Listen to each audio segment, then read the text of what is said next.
Olá, seja muito bem-vindo, bem-vinda a mais um Que Tem Vaga. Hoje vamos falar sobre buscas de novas profissões, migração de carreira, principalmente após um processo de desligamento ou demissão.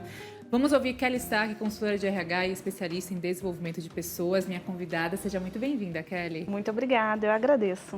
É um processo que sabemos que não é fácil, né? Mas há luz no fim do túnel quando a gente pensa pelo lado do copo meio cheio e pelas buscas, repaginada. Como a gente pode encarar esse processo de forma mais assertiva e menos dolorosa, Kelly? Eu acho que aceitar este processo já é um início, né? Então, ela realmente não é fácil, ela é difícil, ela envolve várias emoções do ser humano, né? E eu costumo dizer que quando você sai de uma empresa, quando tem um desligamento, você passa por algumas fases que são muito similares ao luto, né? Então, dentro dessas fases, você precisa lidar com todas elas e há onde buscar ajuda, né? Hoje existem profissionais ou até mesmo informação acessível na internet. Quais seriam essas fases mais detalhadas? Porque a gente tem primeiro o processo, às vezes, de não aceitação, né? De revolta, até de tristeza mesmo, porque às vezes são muitos anos numa mesma empresa, você cresceu lá dentro e aí se depara com uma demissão, com um desligamento. Exato. Quais são os processos? Bom, o comunicado em si, ele é sempre um choque. Por melhor que ele tenha sido, por mais estruturado que ele tenha acontecido, a pessoa desligada vai sempre ter um choque. Depois disso, desse processo de choque, ela entra, eu chamo de um processo de negação. Então, ela não acredita muito, ela fala, será? Ela vai acabar procurando culpados nesse contexto e nunca tentando se autorresponsabilizar ou tirando o melhor daquilo. Depois da negação, vem a raiva. Então, é onde ela culpa todo mundo, onde ela acaba até se distanciando de relações que lá no futuro iam ser proveitosas. Então, ela fica muito brava com aquela situação e está tudo bem, ela passa. A próxima fase é uma fase depressiva, onde a pessoa fica muito triste, acha que não vai conseguir sair do lugar, que não vai arrumar outro emprego, que não tem luz no fim do túnel. É uma fase muito perigosa, inclusive. Se você estiver sozinho, é muito importante, nesse sentido, você conseguir pedir ajuda. E no final, sempre tem aceitação. Você tira o melhor daquilo tudo, você acaba encontrando outras coisas para você fazer. Às vezes, outro emprego que era melhor do que aquele que você estava, né? Então, você acaba passando por tudo, não dá para pular essas etapas, por mais que você passe de um emprego para o outro, você fica com a emoção em si, mas depois você aceita tudo aquilo. Durante esse processo, que a gente sabe que é difícil, né, temos sempre os lados, não só do colaborador, mas também do recursos humanos, pessoal de gente e gestão e a figura da liderança. Qual a importância dessas duas pontas dentro da cultura organizacional estarem bem delineadas ali para darem o suporte, para darem um comunicado menos doloroso possível? Sim. É muito comum esses profissionais, né, o líder, o recurso humano, se preparar para contratar, para desenvolver, para treinar. Mas a gente acaba esquecendo de se preparar para fazer o desligamento. Hoje em dia, no mercado, a gente já pode chamar de desligamento humano, humanizado, na verdade, que é um processo onde você vai considerar as emoções daquele ser humano. E você vai estar preparada não só na estrutura, como, por exemplo, estar num local onde há sigilo, esperar a pessoa que está com, às vezes, uma emoção, ela está chorando ou ela está desabafando, esperar passar. Se mostrar ali à disposição, né? Não ser muito enfático, sabe? Você precisa ir embora. Tem muita empresa que segue o funcionário até a porta. Olha só que constrangedor.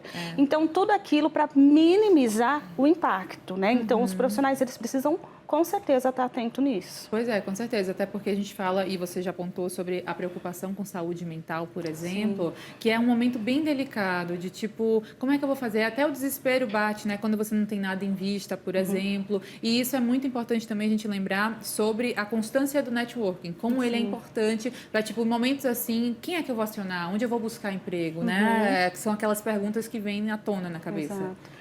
Às vezes o profissional, ele esquece e ele acha que só vai precisar do network no desligamento ou quando ele estiver numa transição de carreira. E a construção do network, ela vem lá de quando você entra na empresa. Sabe aquele profissional, muitas vezes você é do departamento, enfim, do financeiro, e aí você tem colegas ali da área de compras. Então, aquilo ali já é um network, né? Então, ele precisa muito ser valorizado. Inclusive, você precisa investir tempo, sabe? Ter metas de de pessoas que você precisa conhecer, de locais que você precisa frequentar, exatamente para ter esse ciclo. Porque esse ciclo ele é extremamente importante nessa transição, que muitas vezes você não sabe quando vai acontecer. Então, você tem que fomentar sempre esse contexto, né, na sua vida, na sua trajetória profissional. Pois é, por falar em fomento, o aprendizado, Sim. que é, eu acho que chave para não só permanência, mas buscas e, enfim, crescimento não só profissional, mas pessoal também, Sim. né? O aprendizado contínuo ou ao longo da vida, que não pode ser nunca negligenciado nem descartado, né, Kelly? É verdade. Ele é permanente. Às vezes, muitas pessoas me procuram, né? E agora, que curso que eu faço? Para onde que eu vou? O que que eu busco? E, na verdade, essas perguntas, elas precisam estar muito atreladas com o que você está buscando. Então, se você vai continuar no seu ramo de atuação, você precisa se especializar. Você precisa trazer cursos que te tornem diferente, né? E isso não só no desligamento, no decorrer da sua carreira. Mas se por acaso aconteceu, é necessário sim, e existem profissionais que te ajudam a buscar essa especialização para você também não sair comprando um monte de curso ou dando tiro para tudo quanto é lado e aí não se tornar um especialista, mas sim uma pessoa ali que não sabe para onde ir, inclusive nem isso nem é tão bem visto, né? Às vezes eu recebo um currículo onde a pessoa fez curso de jardinagem, fotografia, financeiro, mas quer ser aeromoça. Sim, estou chutando, mas você vê que não há foco, né? Sim. Não tem o que fazer nesse sentido. Claro. E como justamente se preparar para uma entrevista de emprego, obviamente respeitando todos os processos, né? O tempo de viver esse luto inicial que você fala e citou para a gente aqui no programa também. Qual a melhor maneira? Porque às vezes as pessoas ficam disparando o currículo a todo lado e aí não tem um direcionamento, não tem um foco. Como você já daria essa dica? Sim, hoje, inclusive, tem uma rede social especializada nisso, que é o LinkedIn. Então, é muito interessante que, assim como você nutre as suas outras redes sociais, né, elas que sejam que você mais gosta, você precisa investir nessa, por exemplo, né, nessa rede social que é o LinkedIn. Então, ela vai te ajudar ali a construir alguns caminhos. Quanto ao seu currículo, acontece muito das pessoas, assim, só fazer o currículo quando for desligado. E se ela passou um longo tempo na empresa, se ela está há 10 anos na empresa, pensa, ela está há 10 anos sem pegar o currículo dela. Você tem duas opções. Você pode buscar informação, que hoje tem muita informação na internet de como construir um currículo. Você pode buscar livros ou alternativas de podcasts, até mesmo vídeos no YouTube sobre o assunto. Ou então você pode procurar um profissional de recolocação, que é um headhunter. Que é aquela pessoa que vai olhar o seu currículo com um olhar de recrutador, né, da pessoa que está buscando e vai conseguir te ajudar a colocar, por exemplo, palavras-chave, o que é interessante você descrever as suas experiências. Então, nesse cenário, você pode procurar a ajuda de um profissional, nesse sentido. E aí a gente fala muito das skills a serem desenvolvidas. Muito se fala sobre soft skills, hard skills. E aí, como é que ficam as competências nesse sentido também de repaginar, de recomeço? Exatamente. Por exemplo, dentro dos soft skills, a gente tem muitas competências que a gente chama de competências do profissional do futuro. E entre elas está a inteligência emocional. Então, é claro que eu falei assim, preciso ter foco, né, para eu desenvolver as minhas competências profissionais, competências técnicas.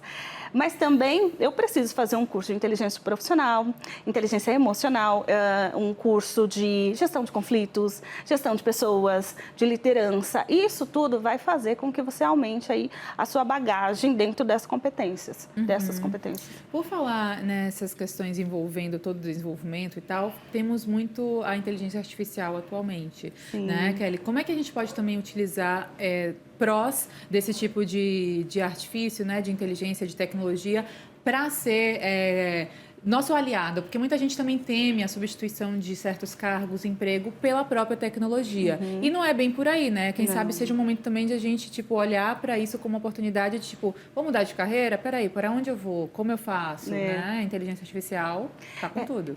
Total. E é muito interessante, porque realmente vão ter profissões que não vão mais existir daqui a algum tempo. E se você está nela, primeiro que você precisa saber disso, né? Então, essa atualização constante sobre para onde vai a sua profissão em si com a inteligência social pode te beneficiar. Porque você pode ir atrás ou buscar sair na frente mesmo, né? E se destacar para que você tenha esse conhecimento da inteligência social dentro do seu ramo de atuação. Então, se você ficar parado e ficar só esperando as coisas acontecerem, você pode sim perder o seu emprego para a inteligência artificial. E não só porque vai vir um robô e fazer as coisas por você, mas porque vão exigir novas competências, novos conhecimentos, novas habilidades, que se você não tiver, se você não buscar, vão ter profissionais que podem ocupar o seu lugar. Então, é mais dentro desse sentido, sabe?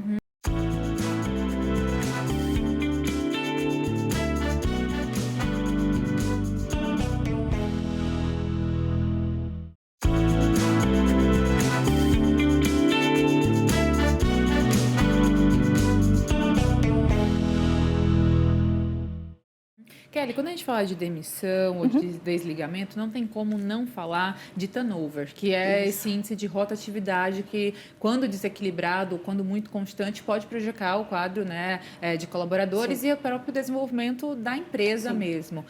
E isso tem que ser combatido, acho que é um ponto que a gente pode também citar aqui. Como é que você observa essa necessidade de combater ou baixar esse nível de rotatividade constante?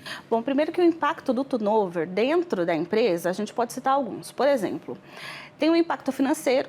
Por quê? Porque toda vez que eu contrato alguém e eu desligo alguém, eu tenho um valor de rescisão ali a pagar. Fora o valor ali que a gente acaba, o intangível, né, que a gente não conta, mas eu tenho um custo para contratar, eu tenho um custo para selecionar e eu tenho um custo para treinar. Tudo isso se foi quando a pessoa ela é desligada, quando ela sai da empresa, né? Então, tem além do custo financeiro, você perde um tempo ali, um time, que o profissional poderia estar evoluindo e aí você vai começar com alguém do zero. Então, isso tudo é muito prejudicial dentro da empresa, porque o conhecimento do colaborador vai com ele. Então, por mais que você tenha até uma gestão do conhecimento, você tenha até uma estrutura de treinamento cíclico, que todo mundo que entrar vai ter o conhecimento necessário, mas aquele know-how, o colaborador que saiu foi e levou embora, né?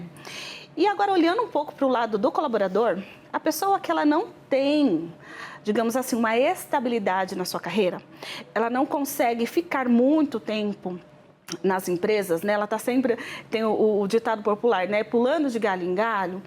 Ela, além de passar uma imagem ruim para o recrutador, dizendo que ela não vai ficar, não perdura, ela não tem a competência de resiliência, porque ela não para. A própria pessoa não vai conseguir situações como, por exemplo, estabilidade financeira, o networking, ela não vai conseguir criar laços de relacionamento para isso no futuro, ajudá-la. Então, as duas partes perdem, né, nesse sentido. E eu não estou falando da gente ter um turnover 100% zerado o tempo inteiro, nunca ter desligamento. Mas sim de forma adequada. Sim. Sempre. Por falar em adequação, a gente tem muitas pautas hoje que são transversais ao mercado de trabalho e carreira, tipo o ESG, o emprego verde, ou a empregabilidade verde, né? Sim. Esses cargos que se preocupam muito com sustentabilidade e toda essa preocupação de governança, enfim.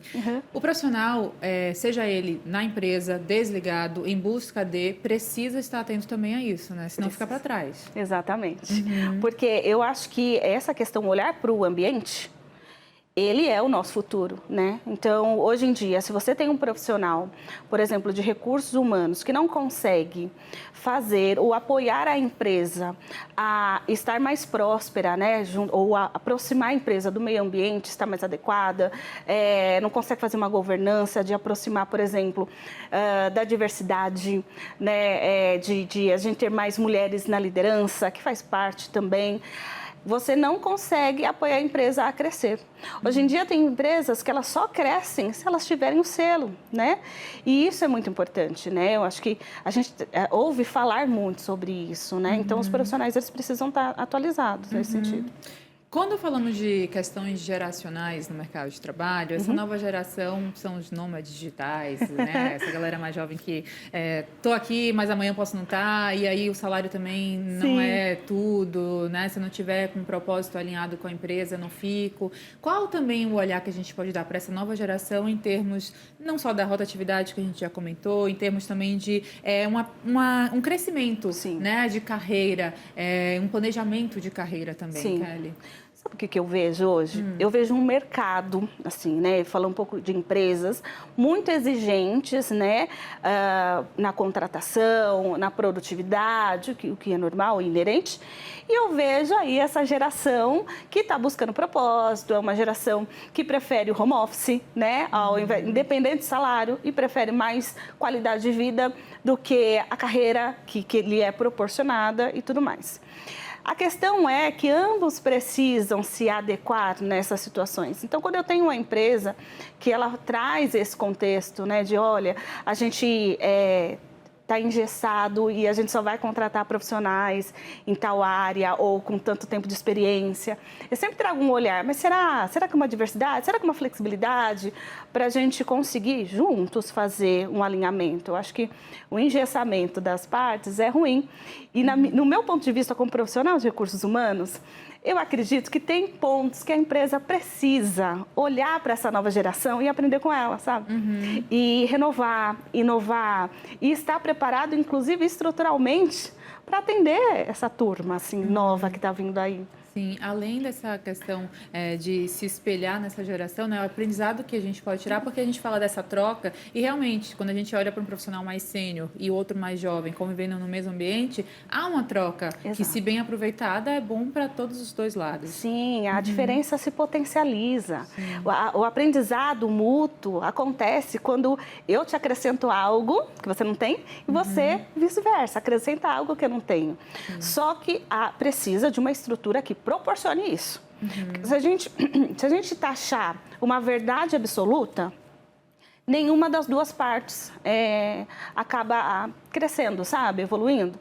Nem uma geração mais antiga, né? Podemos dizer assim, e nem essa nova geração, nem dos dois cresce. Precisa proporcionar um ambiente dessa troca. Claro. Certa vez eu conversando com um especialista, falou muito sobre essa questão da etária, né? A faixa etária no mercado de trabalho e essa questão também de tipo, quando eu me aposento, quando é que eu vou sair do mercado? Esse medinho também que bate com relação à idade, à permanência no emprego ou não. E eu achei muito interessante quando há essa possibilidade cada vez mais crescente do talent as a service, que é tipo você vender ou estar disponível com o seu talento profissional e não ter uma contratação meio que CLT ou tipo uma coisa fixa. Queria que você explicasse um pouco mais pra gente, porque também isso é uma nuance, uma vertente que a gente tem quando o desligamento está à vista, não é, Kelly? Exatamente. Existem vários programas interessantes. Então, além desse, os que eu já trabalhei e consigo falar com propriedade, o estágio sênior. Então, a gente faz programas de estágios para pessoas de terceira idade. E aí, isso também é muito interessante, né? Dentro desse contexto, você faz essa troca. Programas de mentoria, onde a gente aproveita a experiência do outro, e eu não estou nem falando de tempo, quem tem mais tempo de experiência, estou falando a experiência em si para proporcionar troca, né? Então, eu consigo ter um mentor, por exemplo, um mentor digital, né? Um social media, que é uma galera bem jovem, não todos, mas tenho bastante, fazendo uma mentoria com um diretor geral, porque ele está tentando se adequar às redes sociais. Então, olha só que interessante, né? Eu acho que são programas que vão proporcionar que você faça essa troca, né? E ali, a aposentadoria, a gente sabe, né, dessa insegurança, dessa instabilidade. Então, você já consegue construir uma carreira, não só pensando na sua idade, mas em sim no que você pode proporcionar para o outro. E na qualidade também daquilo que se proporciona, não só profissionalmente, mas qualidade de vida mesmo, né? Na sua função diária em termos de emprego. Exatamente. Tem até um profissional chamado outplacement, né? Que são pessoas que ajudam as empresas a recolocarem a pessoa que foi desligada. Então, eu vou desligar um profissional.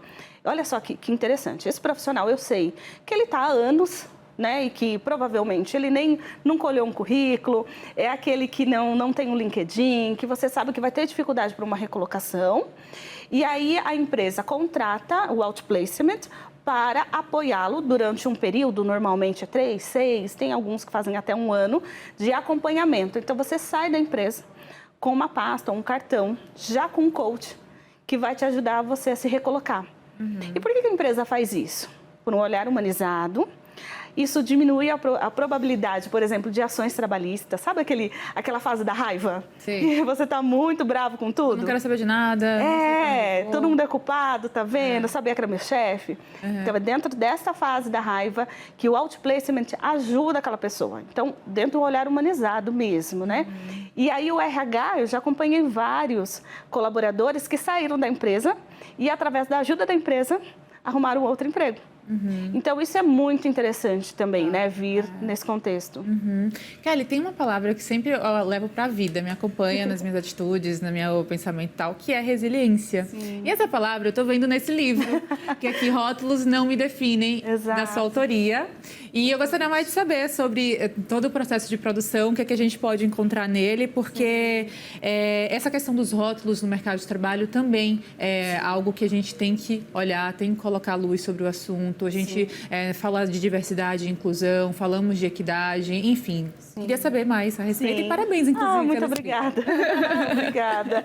Quando eu escrevi o livro, eu pensei muito nesse contexto, assim, de contar uma história para pessoas que muitas vezes estão passando por um momento que eu passei e eu posso ajudar de alguma forma. Então, quando eu falo de rótulos, é porque eu venho em um processo terapêutico, é um livro, né, que eu conto sobre a minha trajetória de carreira, e dentro desse contexto eu sempre me cobrei muito em ser mãe, em ser esposa, em ser profissional, e eu encontrava muita dificuldade em conseguir conciliar tudo isso. E aí eu comecei a entender assim, por que eu estou nessa caixa? Por que a outra pessoa está nessa caixa? Então eu trabalhei muito a questão da habilidade de empatia, de olhar o olhar do outro. Aí eu conto algumas histórias que eu vivi e que hoje em dia eu olho para ela e falo assim, não acredito que eu passei por isso. E tô aqui viva. E tô viva. Ai, que bom. É uma sensação que realmente, né, a gente, no momento que passa na tempestade, acha que está tudo caos, o fim, e não. Somos fortes, somos resilientes. E aí, quando eu termino o livro, eu finalizei, e aí eu publiquei, e eu fiquei pensando, acho que eu vou ter que ter um capítulo 2, né? Um volume 2, para dar continuidade nas histórias, porque eu ainda estou viva, né? Então tem mais coisa. E espero continuar, né? Ai, mas muito bacana compartilhar experiências, né? Ser exemplo e ser inspiração também. É o que o mundo cada vez mais pede, de pessoas, porque a pandemia, eu acho, também trouxe esse olhar humanizado que a gente já citou aqui na conversa sobre as organizações, essa questão de ser referência, de ser resiliente e, obviamente, não separar o profissional do pessoal, mas saber que somos um e a gente tem que saber administrar também nossos papéis na vida, não é? E são muitos papéis, né, que a gente precisa se colocar. E até tem não é uma dica, né, mas uma situação, como que eu lido com tudo isso, né? No próprio livro, quando eu vou contar uma situação, às vezes muito triste, uma situação que eu vivi, eu vou falar com bom humor. Então, eu sempre trago o bom humor para trazer leveza em tudo que eu faço. Para que em todos os momentos, aqueles que parecem até os piores, aqueles que não têm alternativa, eu procuro rir de alguma situação, eu procuro rir de mim mesma, né? Principalmente para eu conseguir lidar melhor com aquilo. O problema ele não vai sumir, ele vai estar lá. Mas, pelo menos, eu vou rir daquela situação. Então, eu vou contar, me permite, um detalhe específico. Quando eu estava em uma determinada empresa, eu estava concorrendo a um cargo de coordenação e aí eu fui promovida e eu fui contar para os meus colegas que eu estava muito feliz que eu tinha sido promovida. E um colega, né, um rapaz, ele virou para mim e falou assim, se eu soubesse que estava dando promoção hoje, eu vinha de saia. Nossa. Pois é. E eu me lembro de, naquela situação, fazer uma piada com isso. Então, eu passei o mês inteiro indo de saia, para zoar com ele, ainda brinquei, né, para debochar daquela situação. E depois, num todo um contexto, quando a gente para avaliar, eu falei o quão grave foi aquela fala, né? O quão descabida, né, se assim podemos dizer, dentro daquele momento. Mas provavelmente, não só eu passo por isso, mas muitas mulheres passam por isso, né?